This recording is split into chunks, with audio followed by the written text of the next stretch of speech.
오늘은 말씀을 전하기 전에 먼저 영상 한 편을 보여드리려고 합니다.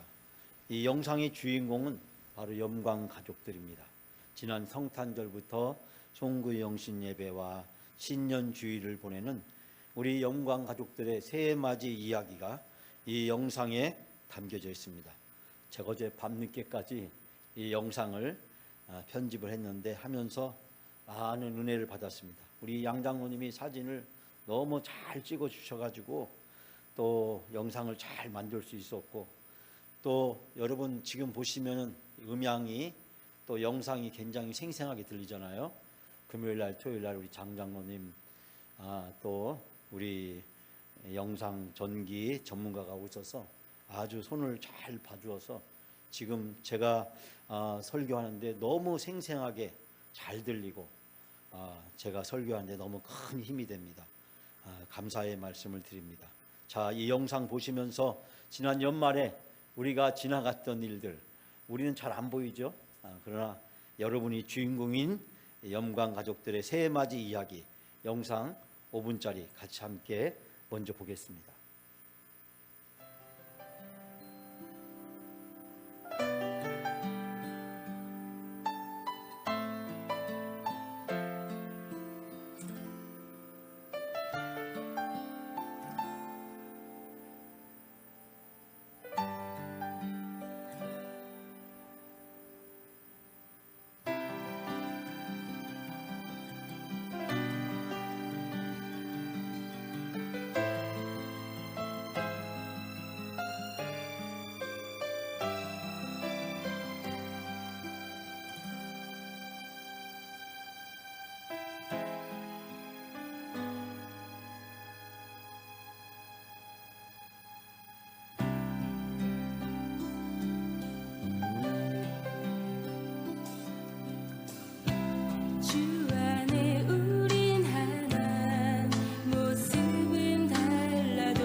선행으로 서로를 격려해 따스함으로 보듬어 가리. 주님 우리 안에 함께 하시니 형제자매의 기쁨과 슬픔 느끼네. 내 안에 있는 주님 모습 보내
박수 한번 하겠습니다.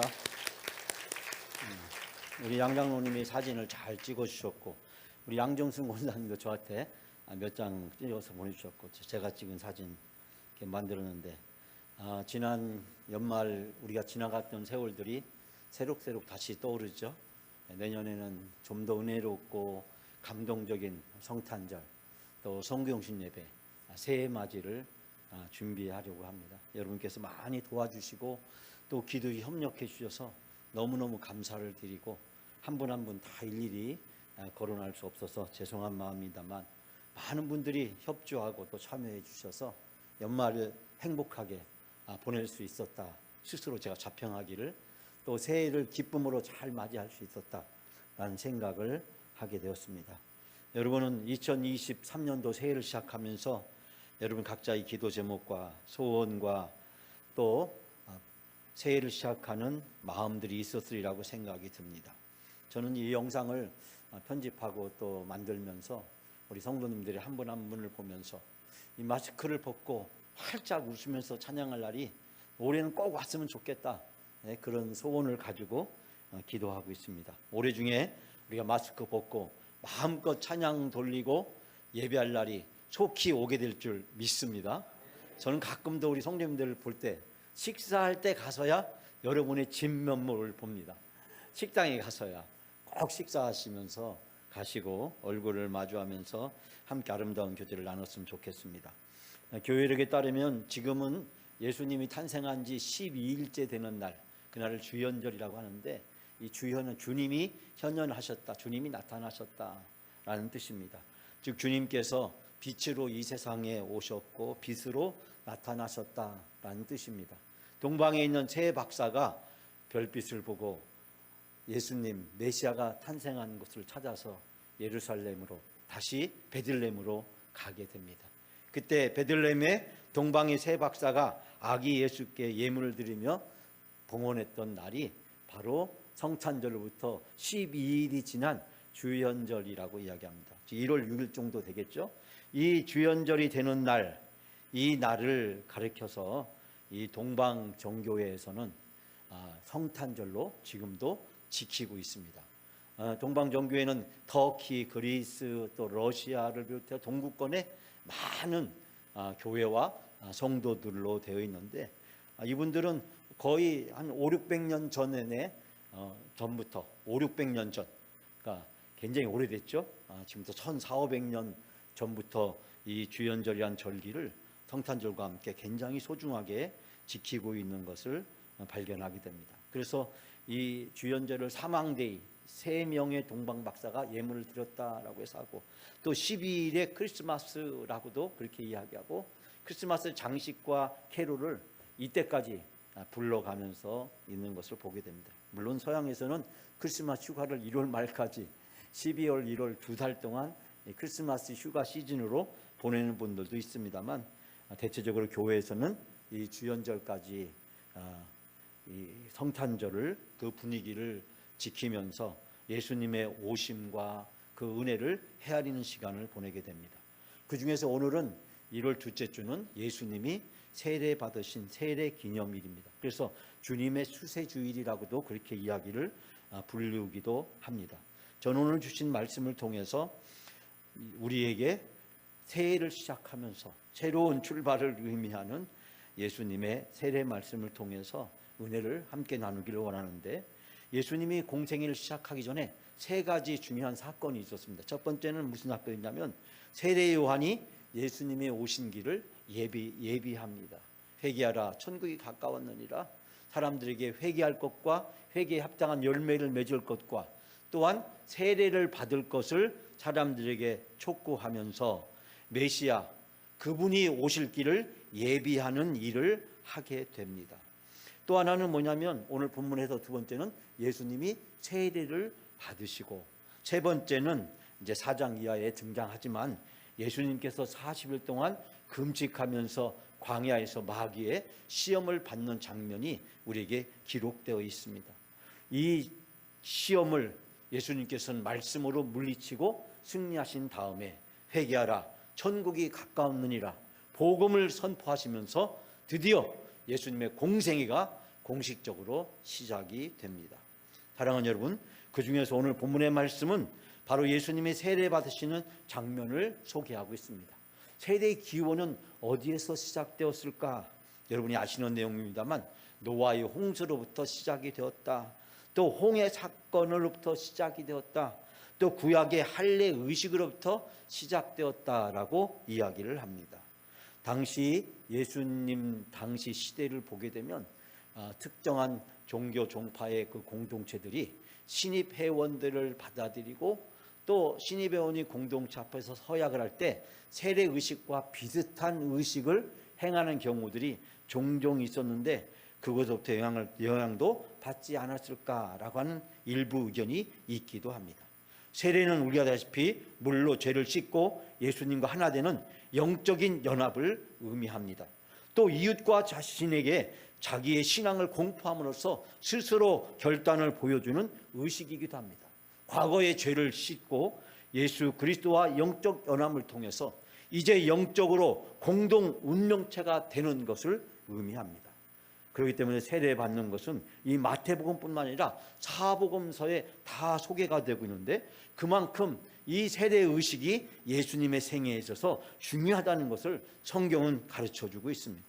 오늘은 특별히 예수님의 세례받는 것을 기념하는 세례주이고 세계 어떤 교회나 종파들은 오늘을 특별히 지정해서 세례 의식을 행하는 교회가 있기도 합니다.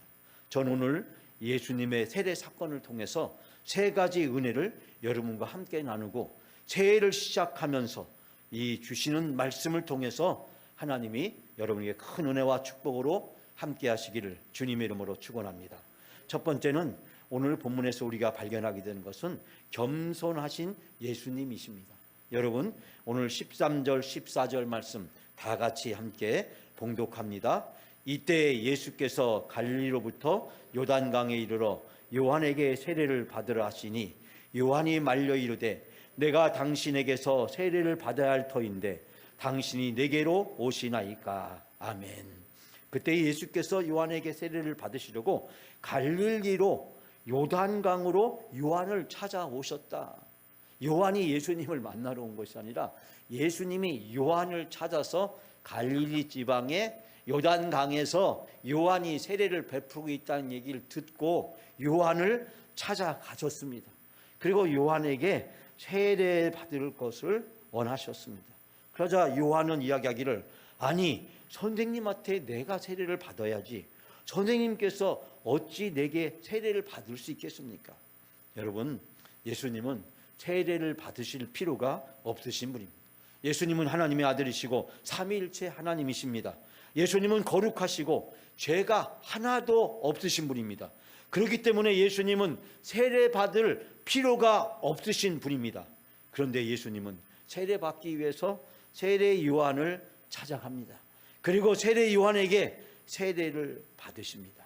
사랑하는 여러분, 예수님은 우리를 구원하시기 위해서 하늘의 거룩한 보좌에서 이 세상에 내려오셨습니다. 인간의 몸으로 오셨습니다. 더러운 말구유에서 태어나셨습니다. 그리고 세례를 받으셨습니다. 그리고 우리를 위하여 우리의 죄를 대신하여 십자가에서 죽으셨습니다.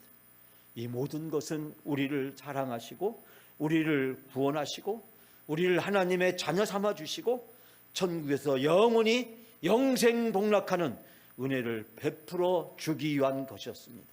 사랑하는 여러분, 예수님은 친히 세례 요한을 찾아가시고 세례 요한에게 세례를 받으시는 겸손한 모습을 보여주고 계십니다.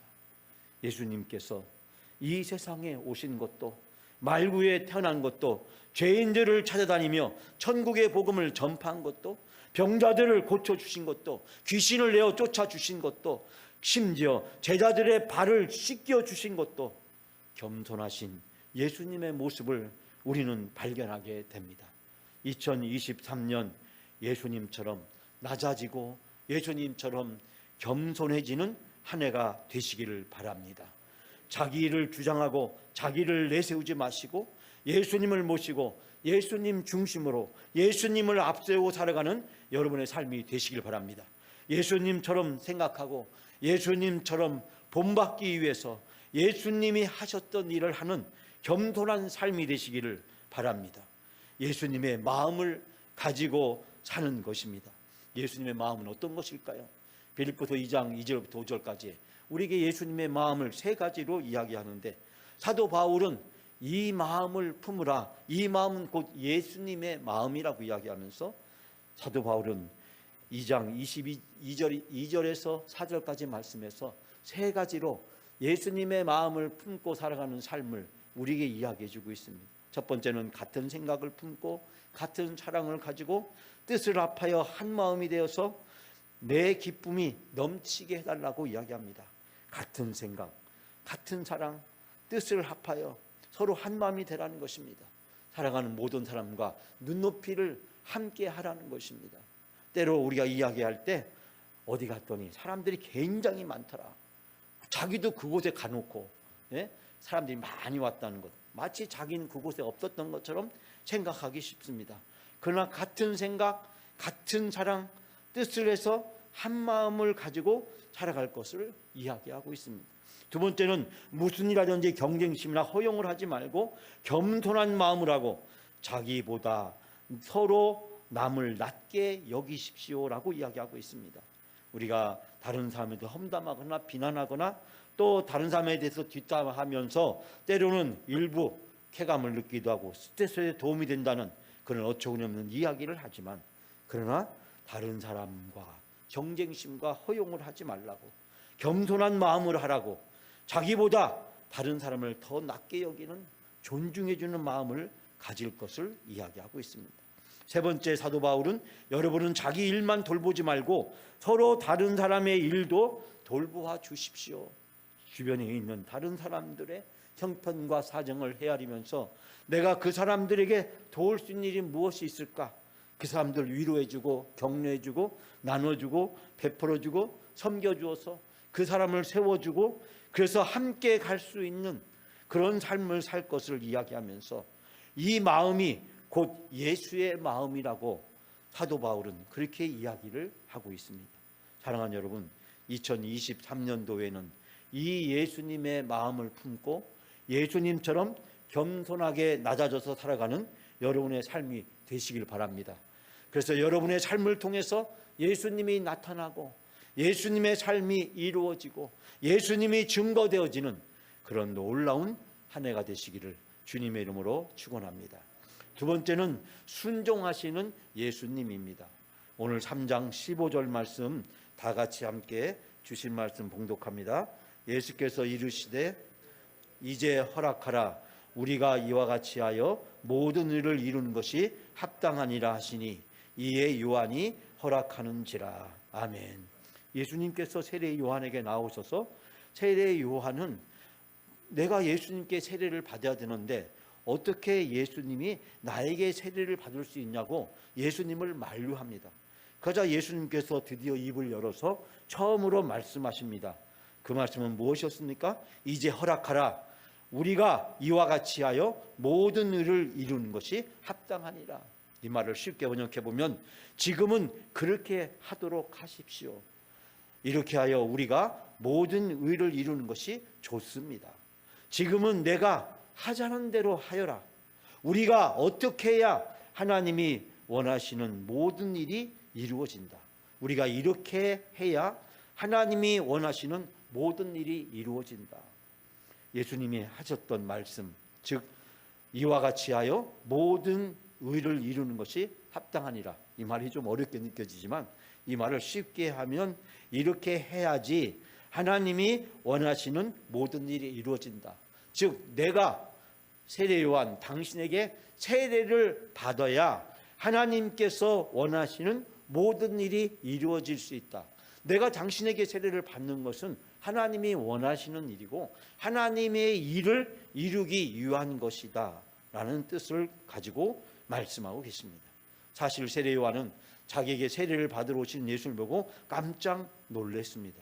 그렇지만 예수님의 이 말씀을 듣고 내가 지금 예수님에게 세례를 베풀어야 하나님이 원하시는 일이 이루어진다는 것을 알고 그는 예수님에게 세례를 베풀게 되었습니다.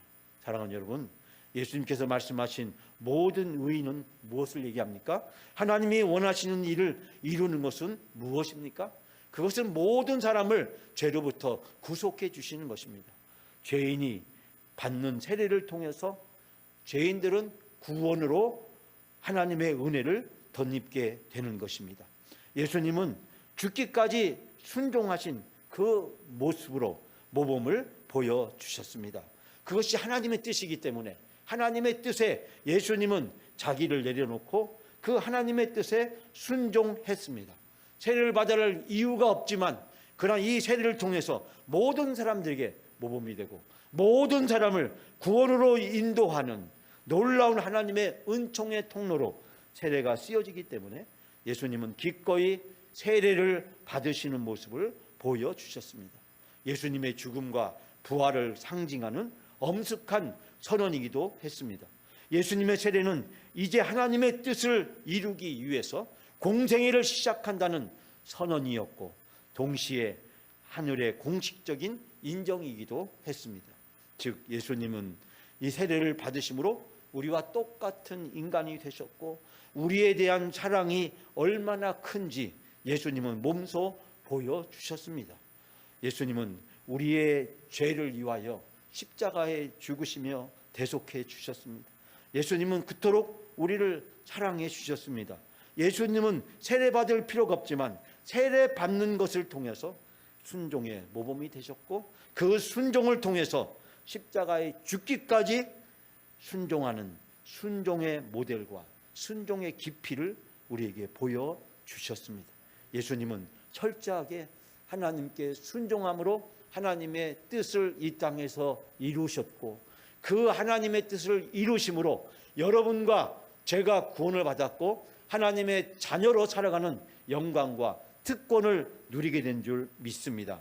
2023년 무엇보다도 하나님의 깊은 뜻에 순종하는 여러분이 되시기를 바랍니다. 우리 자신을 다 내려놓고 하나님의 뜻을 이루기 위해서 십자가에 죽기까지 순종하신 예수님의 순종의 모델을 본받고 예수님처럼 생각하고 예수님처럼 말하고 예수님처럼 행동하고 그래서 우리가 예수님을 닮을 수 있는 그래서 우리를 통해서 예수님이 발견되어지고 우리를 통해서 예수님이 증거되어 줄 수 있는 그런 한 해가 되시기를 주님의 이름으로 축원합니다. 세 번째로 하나님이 보증해 주시는 예수님입니다. 여러분 3장 16, 17절 마지막으로 다 같이 함께 봉독합니다. 예수께서 세례를 받으시고 곧 물에서 올라오실새 하늘이 열리고 하나님의 성령이 비둘기같이 내려 자기 위에 임하심을 보시더니 하늘로부터 소리가 있어 말씀하시되 이는 내 사랑하는 아들이요 내 기뻐하는 자라 하시니라. 아멘. 예수께서 세례를 받으시고 물 위에 올라오실 때였습니다. 그때 하늘의 문이 활짝 열렸습니다. 그리고 하나님의 성령이 비둘기같이 예수님 위에 내려오셨습니다. 여러분 이 장면을 세례 요한도 보았고 세례 요한에게 세례를 받게 나왔던 수많은 군중들 세례를 받기 위해서 또 세례 요한을 구경하기 위해서 나왔던 수많은 사람들이 이 장면의 증인이고 목격자였습니다. 그리고 하늘에서 소리가 들려왔습니다. 이는 내 사랑하는 아들이요 내 기뻐하는 자라. 이 말씀의 뜻은 이는 내가 사랑하는 아들이다. 내가 그를 좋아한다. 내가 기뻐하는 자라라는 뜻은 내가 그를 좋아한다라는 뜻을 가지고 있습니다. 하나님께서 성령을 보내셔서 예수님이 어떤 분이신지 하나님이 어떻게 생각해 주는지 보증해 주고 확인해 주고 확정해 주고 있는 것을 우리는 발견하게 됩니다. 예수님은 하나님의 아들이요 하나님이 기뻐하는 자라고 말씀하고 있습니다. 하나님이 좋아하고 하나님 마음에 드는 자라는 뜻을 가지고 있습니다. 그 자리에 있던 수많은 사람들은 하나님께서 예수님을 어떻게 생각하는지 다 알고 듣고 깨닫게 되었습니다. 사랑하는 여러분, 이 말씀은 구약 말라기 선지자 이후에 잠잠했던 400년 동안 긴 침묵을 깨고 하늘로부터 내려온 하나님의 음성이었습니다. 하나님께서 친히 침묵을 깨뜨리시고 자기 자신을 인간에게 알리는 놀라운 계시의 사건이 바로 이 사건이었습니다. 하나님은 성령을 통해서 예수님이 곧 메시아임을, 예수 그리스도를 통해서 모든 사람을 구원할 하나님의 꿈과 비전이 펼쳐지고 이루어질 것을, 인류를 향한 구원의 대역사가 이제 실현되었음을 이 말씀을 통해서 선포하고 있는 것을 발견하게 됩니다. 사랑하는 여러분, 인류 구원에 대한 오랜 하나님의 꿈이 예수 그리스도의 비전을 통해서 이제 펼쳐지게 되었습니다. 이 세례를 통해서 공식으로 데뷔한 예수님은 천국의 복음을 전파하시고 죄인들의 죄를 용서해 주시고 굶주린 자들을 먹여주시고 죽은 자들을 살려주시고 죄인들을 치유해 주시고 귀신들을 내어 쫓으시고 병을 고쳐 주셨습니다. 사랑하는 영광가족 여러분, 1980년 8월 14일 저는 여의도 광장에 있었습니다. 그때 여의도 순복음교회에서 나는 찾으라는 세계 복음화 대성회에 참석을 하고 있었습니다. 여의도 순복음교회에서 청년 대학생 집회에서 안희숙 여사가 오셔서 간증을 했습니다. 안희숙 여사는 우리 아시피 일제 시하에서 항일 운동을 했던 독립투사였고 철저한 믿음과 신앙을 가지고 살았습니다. 일본 의회 유인물과 현수막을 걸었습니다. 일본은 반드시 망하고 심판을 받게 될 것이다. 그러면서 일본의 감옥에 투옥돼서 모진 고문을 겪게 되었습니다. 그 고문을 견뎌낸 여자의 몸으로 견뎌낼 수가 없었습니다. 그때 생사를 오가는 그 어려운 가운데 속에서 하나님이 안희숙 여사를 찾아오셔서 안희숙 여사에게 내가 너를 사랑한다고, 내가 너를 사랑한다고, 내가 너와 함께하고 너를 도와주겠다고, 그 말씀을 듣고 안희숙 여사는 죽음을 이겨내고 살아날 수 있었다. 8월 13일인가 14일인가 정확히 기억나지 않지만 그때 들었던 이 안희숙 여사의 간증이 지금도 제 마음속에 생생하게 남아있고 그 자리에 있었던 많은 청년 대학생들이 큰 은혜를 받았습니다. 사랑하는 여러분, 2023년 우리에게 무슨 일이 있게 될지 우리는 알 수가 없습니다. 그러나 분명한 것은 2023년 하나님이 여러분을 보증해 주시고 여러분을 책임져 주시고 여러분과 함께 해 주시고 여러분을 인도해 주시고 여러분을 지켜 주시고 여러분에게 은혜와 축복을 베풀어 주실 줄 믿습니다. 오늘 예수님에게 주셨던 이 말씀, 세례 요한이 들었고 그 자리에 수많은 사람들이 들었던 바로 이 말씀, 내가 너를 사랑한다고, 내가 너를 좋아한다고, 내가 너를 보증해 주시겠다고, 내가 너를 책임져 주시겠다고, 오늘 2023년 1월 둘째 주 영광께서 예배를 드리고 있는 성도님들에게 하나님이 말씀하고 계십니다. 2000년 전 예수님에게 하셨던 그 말씀을 오늘 우리에게 말씀하고 계십니다. 여러분에게 말씀하고 계십니다. 내가 너를 사랑한다고, 내가 너를 보증해 준다고, 내가 너를 책임져 주겠다고, 너는 나의 기쁨이고 내가 너를 좋아한다고, 하나님이 우리를 좋아한다고 하나님이 말씀하고 계십니다. 그 하나님과 2023년 동행하시는 여러분의 삶이 되시기를 주님의 이름으로 축원합니다.